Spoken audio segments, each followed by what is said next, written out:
to do this in a way that is for the user and not for the banks or the corporations or whoever else is trying to, benefit from us. Totally. Yeah. And there's still kinks to be worked out. It is not perfect in regards to sort of the creation of Bitcoin, Satoshi Nakamoto being anonymous. The great thing, and this is sort of the pinnacle of why it's so good he's anonymous, is Bitcoin is open source and it's auditable and it's an open network that anyone can participate in. And that's why it doesn't matter who the leader was, whether it was the NSA or someone else or an Asian cryptographer, right, from Japan, Nakamoto.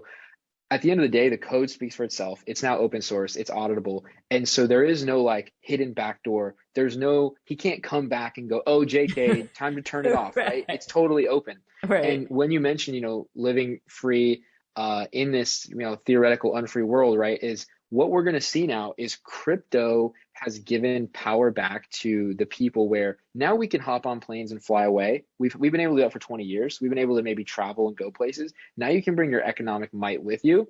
And luckily, countries, you'll see over the next 5, 10, 20 years, this sort of regulatory arbitrage competitive landscape of where countries are going to want to incentivize the entrepreneurs and the wealthy to come. And I hope the US does in their best interest and say, hey, everyone come here, everyone come build, we'll protect you, we'll give you amazing things. I'm concerned that instead they go the opposite of, oh no, we actually want to subpoena all your records over $600 and track it and increase your taxes. And then people like me, people like you, entrepreneurs, content creators, we're like, all right, let's see who offers us the best deal and we're going to go live there. And so luckily crypto makes it so when you do go there, you can bring your money with you. Right. And that's, there's so much freedom in that, right? I mean, there's this, I think we get stuck in these mental, almost like, I don't know, we put these mental blocks on ourselves and think that it's only this way, right? We're taught this when we grow up. The system tells us this. You're told you should, to fit into the system, you're good then, right? You get the star for the day, right? You get into the system and you're doing a good job for you, right? And then we get stuck in this way of doing things and think that's the only way. And, growing up when you move outside of the system or you do something that the system says isn't, quote, right, then you're ridiculed or you're punished or, all of these different things. And so I know when I got started with crypto, I felt like almost like I was doing something wrong, right? Because I didn't really know what I was doing when I got started, but I knew I wanted to start. And I think that's one of the keys. If anybody is interested in this, but scared or nervous or whatever, you just have to do it. You just have to start. And you don't, my advice to people is always, start with small numbers, right? We're not saying go out and put your life savings in your first transaction, right? This is start small and work your way up. And that's how you build the confidence. But I know, like for me, my experience, like I said, it felt odd to me to go outside of the system. But once I did it and kept doing it and built more confidence and, have conversations like this, then it was like it just opened up. And it was like just all of a sudden it just clicked with me and I could see the benefit of this. I could see how I could use this in my life, because being my own bank is that's like my number one goal, is getting everything, lined up, set up, make sure that I'm, because that to me is the ultimate freedom right there. But so my point with saying all that is that there's this, I don't know, it's almost like you have to be willing to take that step outside of your comfort zone, I think, and learn about this, become involved, try something, try it again and try it again, right? Until it clicks with you. And so because you go through that doesn't make the process wrong, right? Because I think sometimes we feel like, oh, if I'm unsure, all these other people are so confident, I'm not that confident, so I can't get started yet, right? Well, you don't want to be sitting here 5 years from now still saying, it just get started. And I think, especially with finances, people get worried or concerned. It's your money, right? It's so personal, right? But that's why I say start small. You don't have to start with everything in the bank from day one, right? Start small, work your way up, and the confidence will come. Agreed. And that's where, places like Coinbase or so many, I could pitch any of the apps. Right. You can literally just do like $5. Like I even tell people who are wanting to get started, whether it's $10 a month or $1,000 a month, I think it's good to start doing your research, set up a reoccurring deposit, because even small investments over the course of many years, especially with crypto, which is, I mean, explosive in growth if you're investing in the right things, even $50 a month, you lose a couple of meals out perhaps, likely will be thousands and thousands of dollars or more, right? Depending where this goes. And it Right. does feel weird at first. And if you think about it, how many people were killed throughout history for saying that the Earth was not the center of the universe, or Right. that the stars were not actually just gods, or whatever that might be. And we're at another point now that, anyone who at this point says that crypto is bad or crypto is going to go away or anything, it's simply it means they have not done their due diligence. Right. And or there's two things there. Either they haven't done their due diligence, or they have perverse incentives to make you not adopt it, right? Like maybe they're selling their stocks and bonds, or maybe they work for the banks and they don't want this to come about. But there's only those kind of two people. I mean, I could stand head to head with anyone in the world and discuss this openly, and we'd find common ground, and they would say, hey, there is value in that. Maybe I'm not going to invest in it, but they at least will see the value. So if anyone tells you it's rat poison or it's going away, you kind of can laugh at those people at that point. So if there's listeners, get started. Doesn't matter if it's $5, hop on podcasts and listen. It's good to just start pushing the horse a little bit. Yeah. So let's talk about what iTrust does with crypto IRAs, because that is out of the box. And some people may be like, because I've looked into this and I'm still I'm unclear on how it works, especially in such a highly regulated area such as IRAs. So can you talk a little bit about that and how it works, and also the benefits?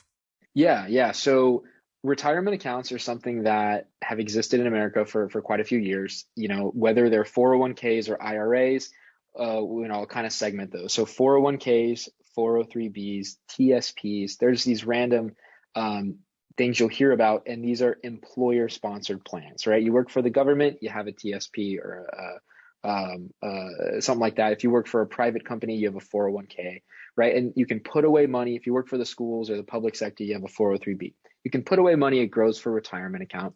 You also have something separate, which are IRAs. These are individual retirement accounts. These are things that your work doesn't set up and that you can just go set up, and you can contribute, $6,000 a year and build it up over time. Now, the government created IRAs in particular to incentivize Americans to save, so that we don't have a retirement crisis in a 50 or 100 years, which now looking back at it, clearly not enough people adopted IRAs. Right. And the benefit there is, if you do start saving, you get tremendous tax benefits. So there's a Roth IRA. You can put in $6,000 to $7,000 per year. You can't put in all your money at the same time, right? So it is meant to be built up over time, but that's, $7,000 a year. That's great. I mean, 10, 20 years, right? Now, the problem we're solving is the retirement account. The IRA industry has always been controlled by these few big boys who will sell you the mutual funds, they'll sell you the stocks, they'll sell you the bonds, but investing into, say, real estate or gold or crypto or anything more exotic was always incredibly difficult and or blocked off. Now, there is a subsection of an industry called self-directed IRAs, where people would be able to take the IRA into sort of more about their management. Now, not their security. You still have to have a custodian and things like that, but you can make the decisions for yourself.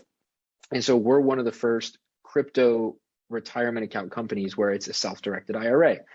Now, it makes it sound confusing, but all this stuff is in the background. Long story short, there's now a place where people can open up a retirement account, just like a Charles Schwab or a Fidelity.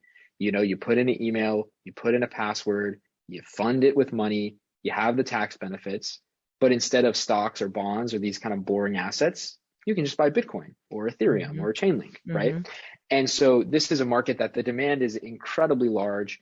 Investors can either contribute, as I mentioned, with fresh money, or if they have another IRA or one of those employer plans, a 401k, a 403b, they can roll some of that over. So, some people will have firepower just sitting in an old job that it's doing nothing, and they'll bring that over. And so it just gives you more choice over what is your sort of the best tax harbor you have.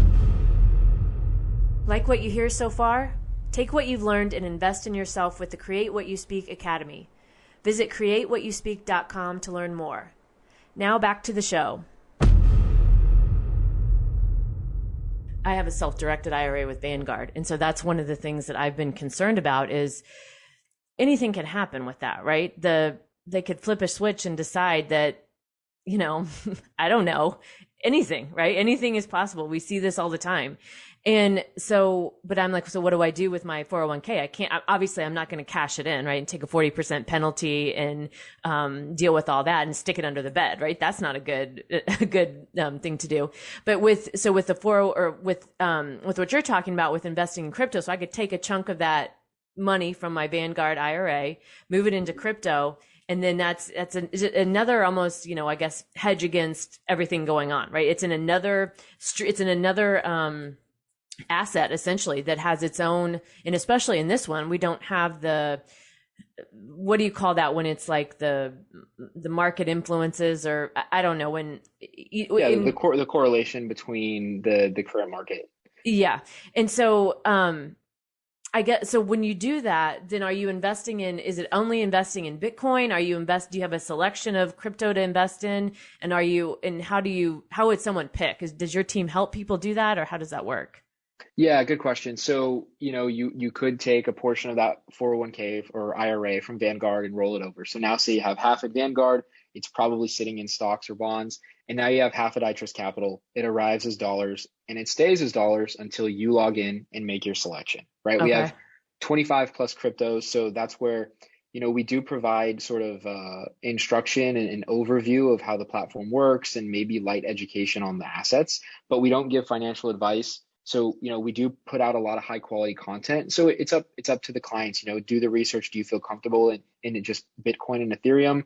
The bigger caps, still very kind of mainstream, incredibly good performance, probably less risky than some of the smaller coins. Or do you want to venture out into, the decentralized applications like an Aave or a Uniswap, right? We sell those things too. Right. And the customer makes their profile.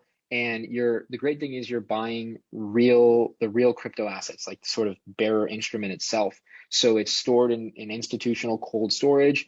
And so if the dollars keep being printed to infinity over the next 10 years, you're holding on to those sort of provably scarce digital assets. Some of them Right. will be giving cash flow.